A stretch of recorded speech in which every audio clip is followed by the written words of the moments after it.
We're very grateful to have a historical missionary testimony this morning. Mary Slessor, a missionary to present-day Nigeria.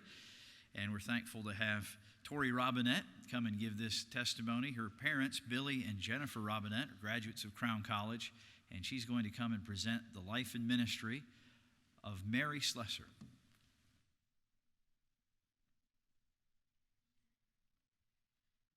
As a child, on the lap of my godly mother, God planted the desire in my heart for missions.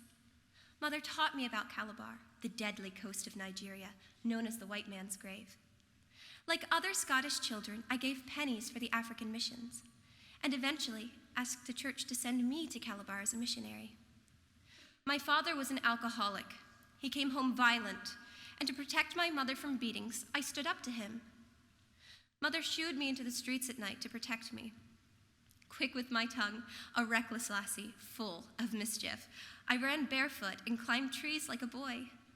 And one day, an old widow gathered me and my friends around her hearth. Pointing to the fire blazing, she warned that unless we repented and accepted Christ Jesus, our souls would burn in the lowen bleasin fire forever. Her words convicted me, and I turned to Christ. I patterned my life after the mighty David Livingstone. He was my hero. When word came, Livingstone is dead and his heart is buried in Africa, my soul thrilled at the challenge he gave. Calabar is the worst place on earth, a mysterious, awful land ruled by cannibals, witchcraft, human sacrifices, spells, poisons, and the awful custom of killing twin babies. A land of fevers, warfare, and only bugs for food.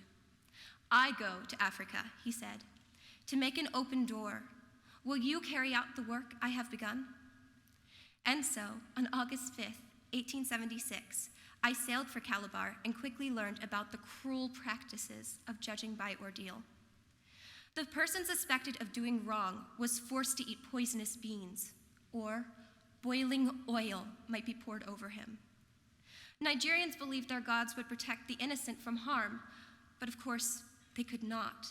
And everyone that was tested was guilty. Such cruelty infuriated me. Then I learned of their practice of killing twin babies. Nigerians believed one of them had an evil spirit, but since they couldn't tell which one, they would kill both. How I hated that custom and began taking the babies home with me. The villagers slowly began to see that my God had more power than their evil spirits. But they needed more time to understand. I soon learned of tribes that were especially vicious, living deeper in the jungle. God gave me a strong desire to reach them, for no matter how cruel they were, they needed Jesus, just like the rest.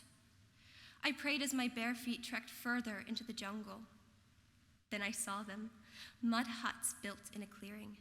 The chief emerged. He told me that I, the white Ma, was welcome. He gathered his people, and I told them of Jesus. God had miraculously prepared their hearts to hear the gospel, but all was not well. Neighboring tribes often fought and blamed each other for sickness or death. I often heard the words, "Run, Ma, run!" And I would go care for them, or try to reason with them as they prepared for war. And to my surprise, they listened. But I shall never forget the day I heard of the Eros tribe. They were considered the fiercest in the land, selling their own people as slaves. They prayed to the devil and ate human flesh. Yet, the land of the Eros drew me like a magnet. I prayed and I set my mind to it, but the British government firmly disapproved. They sent an armed government ship and 9,000 British soldiers. They agreed to let me travel with them to meet these people.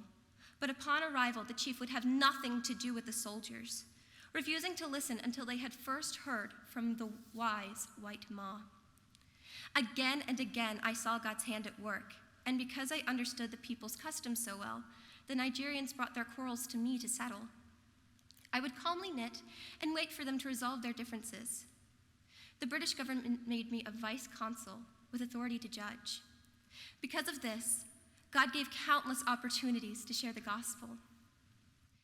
I have always said that I have no idea how or why God has carried me over so many funny and hard places.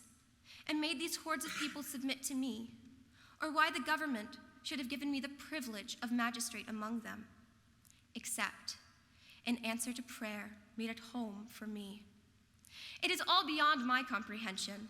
The only way I can explain it is on the grounds that I have been prayed for more than most. Pray on, dear one. The power lies that way. The prayers of a righteous man availeth much.